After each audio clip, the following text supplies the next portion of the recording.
Bueno, y este capítulo trataremos percepción y realidad, aunque perfectamente puede ser llamado también propaganda y realidad,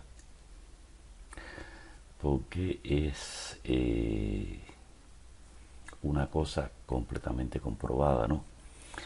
Que desdichadamente nuestro cerebro no percibe directamente, no capta directamente la realidad, sino que la va interpretando y la interpreta a través de su cultura, sus conocimientos previos, etcétera, etcétera. Un ejemplo de esto pudiéramos verlo en el cuento del Conde Lucanor, que ya lo hemos traído muchas veces. Todo el que no haya leído, por favor intente leerlo porque es bien importante y bien didáctico.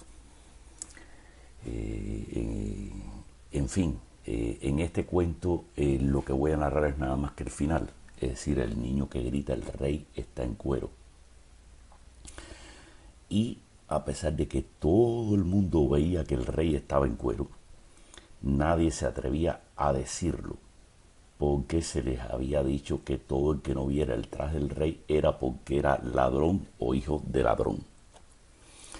Es decir, que quien salva la situación y llega a decir la verdad, el único que dijo la verdad era el más ignorante, el niño pequeño, que no sabía que no se podía hacer decir eso debido a que sería mal juzgado. Imagínense la escena donde una persona está cabalgando en cuera delante de una población completa que lo está aclamando y celebrando un traje que simplemente no tiene, pero que nadie se atreve a decirlo porque dado que ve que todos los demás lo están aclamando, piensa, y con razón, que el problema debe estar en él y que no ve el traje. Él es el único que no ve el traje porque seguramente tiene algún embarre familiar. Y esto nos lleva a la reflexión, señores, si todo el mundo estaba mirando con los ojos de su cara que ese rey estaba en cuero, ¿cómo es posible que todo el mundo, en lugar de ponerse a decir que el rey está en cuero, todo el mundo estuviera quizás en su mente buscando qué pariente de él pudiera haber sido el ladrón de la familia? Y por supuesto, callándose su opinión real. Bueno, pues así sencillamente sucede en todo en la sociedad. Así es como se produce el fenómeno de la corrección política, que es como modernamente se le llama a exactamente esta misma situación, donde todo el mundo ve las cosas, pero sencillamente tiene que expresarlas públicamente de forma muy diferente a cómo las ve. Así pues basta que previamente nosotros seamos bombardeados con determinadas ideas y determinados conceptos que terminemos aceptándolos, sea esto cualquiera que sea, para que lo que vemos con nuestros ojos después sea completamente alterado en nuestra mente y busquemos interpretaciones donde no las hay y ver ángulos que realmente no existen, solamente gracias a eso que previamente fue insertado en nuestro cerebro. Y así sucede con todo, ideologías, religiones, etcétera, etcétera. Son capas puestas en nuestra primera infancia, voluntariamente o por la fuerza, pero terminan siendo impuestas y aceptadas por nosotros. Y una vez que las aceptamos, todo el mundo se colorea, todo el mundo responde, todo lo que veamos responde a esa ideología. Es decir, estamos obligados a cotejar y a convertir todo lo que veamos, todo lo que miremos, en algo coherente y correspondiente con lo que esas doctrinas o religiones dicen. Exactamente, por supuesto, igual con la propaganda. Nos repiten y nos repiten y nos repiten una cosa hasta el momento en que las aceptemos, y a partir de ahí todo lo que interpretemos sobre aquello que fue propagandizado tendrá que ver con la propaganda que nos fue inculcada y no con la realidad tal y como la estamos mirando.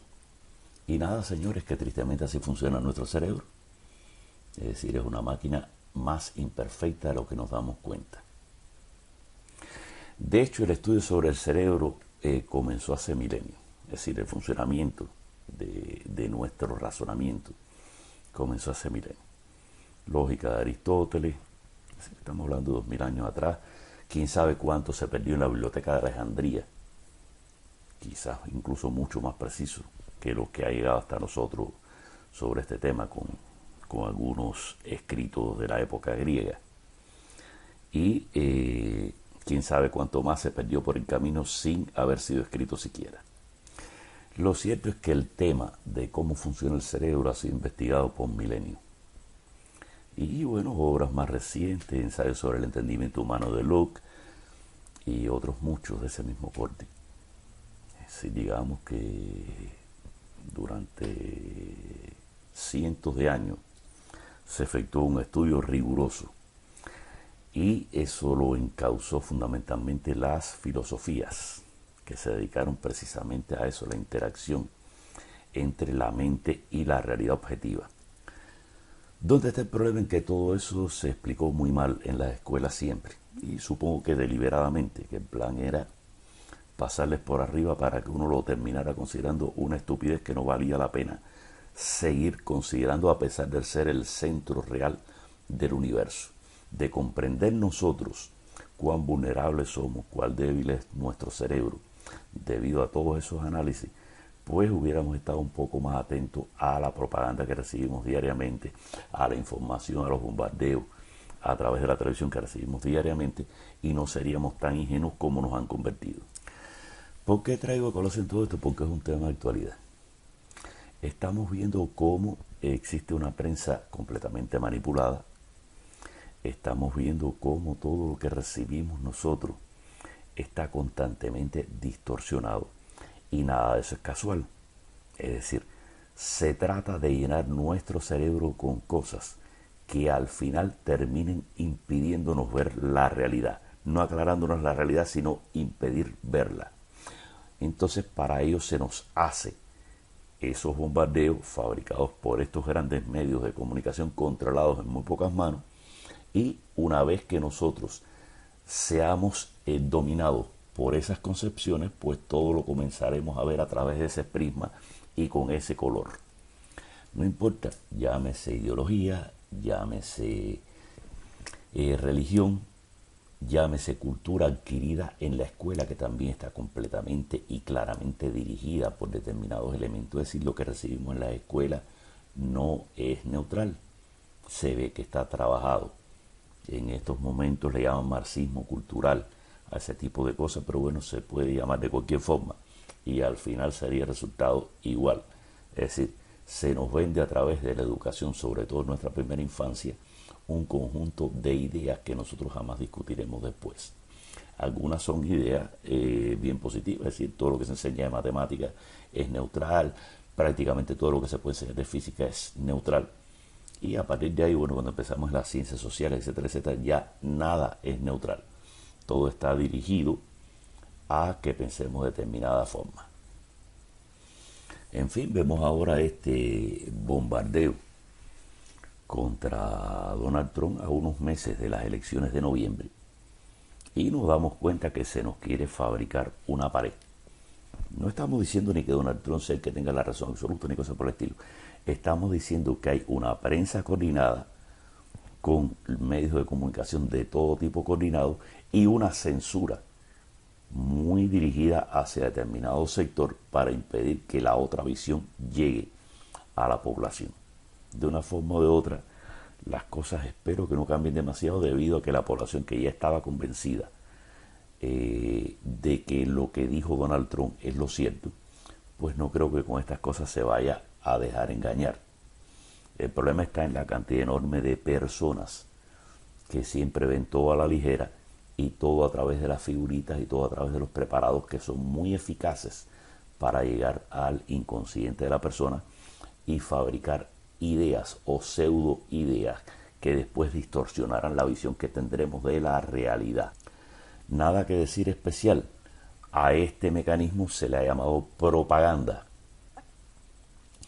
y ha sido ampliamente estudiado por la psicología moderna para su uso y explotación con fines muy nefastos durante el siglo pasado sobre todo, donde se abrió un campo enorme, que aquí en Estados Unidos empezó con Edward Bernays, es decir, sobrino de Sigmund Freud, quien fue sembrando doctrinas y doctrinas y doctrinas y utilizó todas las teorías del tío en términos de la propaganda. Y la cosa funciona. Enseñaron a fumar a las mujeres, eso fue uno de los primeros experimentos que se hizo, es decir, la mujer no fumaba y a través de esos mecanismos las enseñaron a fumar. Después le enseñaron que los machos son malos, que los hombres son el verdugo y las sacaron a trabajar. Ellas vivían cuidando a sus hijos, enseñando, transmitiendo la cultura de familia a las nuevas generaciones y de pronto las sacaron a trabajar. Y ahora sencillamente no tienen tiempo ni para atender a los hijos ni para transmitir la cultura de familia. Y en fin, como lo que se pretende destruir la familia, siguen dándole cuerda y cuerda a la misma manigueta para convencerlas de que el matrimonio no hace falta, que la vida por la libre es mejor, etcétera, etcétera, hasta que logren destruir la familia, que es el objetivo final de esos grupos.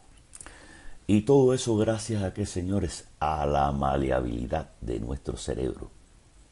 Es decir, hay personas que han estudiado muy a fondo cómo funciona nuestra mente, personas que han invertido mucho dinero en controlar los vectores de información de los que nosotros nos nutrimos, y entonces con todos esos medios en sus manos pretenden literalmente hipnotizarnos, sencillamente mantenernos hipnotizados o mantenernos en una línea de pensamiento afín a lo que ellos desean, que nada tiene que ver con la realidad social objetiva.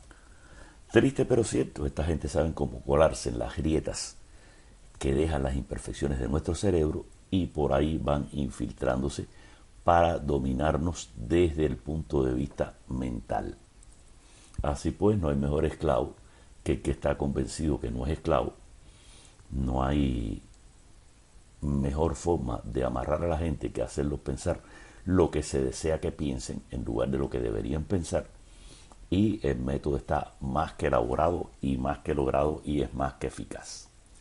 De nosotros depende darnos cuenta de que podemos ser manipulados como muchachos chiquitos, aunque tengamos 30, 40, 50 años, aunque nos creamos adultos, que nos creamos lo que nos creamos. Todo eso que nos creamos no fue implantado en la mayoría de los casos y pocas personas sencillamente se salen de esa red. Es por eso que la lucha actual es por la mente y no es por casualidad.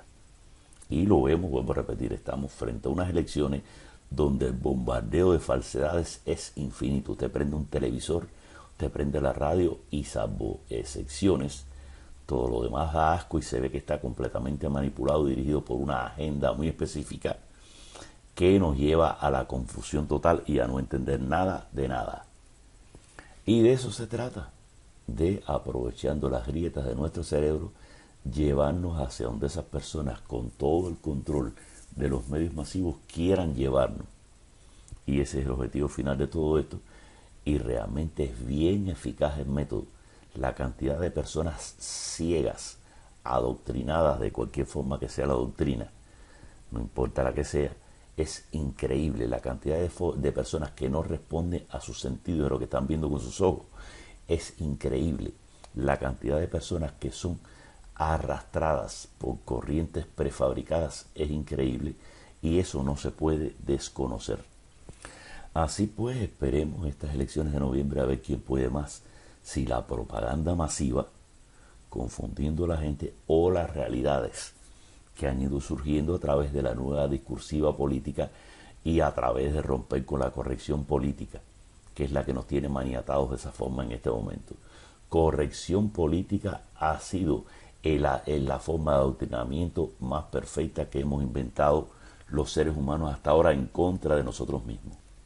No les quepa duda, siguiendo el trayecto de la corrección política, terminaremos emborrachados, con una borrachera que no nos podemos quitar jamás y que nos dominará permanentemente. En otros capítulos seguiremos, porque como he dicho ya anteriormente,